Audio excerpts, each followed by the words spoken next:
ராகுல் காந்தி பேசும்போது சொல்றாரு 1971 பாகிஸ்தானுக்கு எதிராக இந்தியா போரிடும் பொழுது அமெரிக்கா சைடுல இருந்து பயங்கர அழுத்தம் வந்துச்சு. அது கொஞ்சம் கூட அடிபணியல இந்திரா காந்தி. ஆனா இன்னைக்கு இந்தியா தான் முதல்ல ஸ்டேட் டிபார்ட்மெண்டோட லெட்டர் இருக்கு.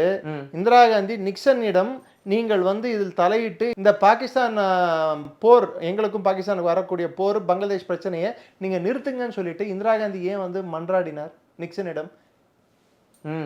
அமெரிக்காவுக்கு ஏன் இந்திரா காந்தி ஓடி சென்றார் ஏர்கிராஃப்ட் எடுத்துக்கிட்டு?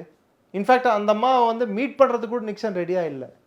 வேணுமென்ட்டு அவங்களோட டாய்லெட் பக்கத்துல அந்த கார்பேஜ், அந்த டாய்லெட், அந்த ஏரியால பிளேனை வேணுமென்ட்டு பார்க் பண்ண விட்டாங்க. She was insulted.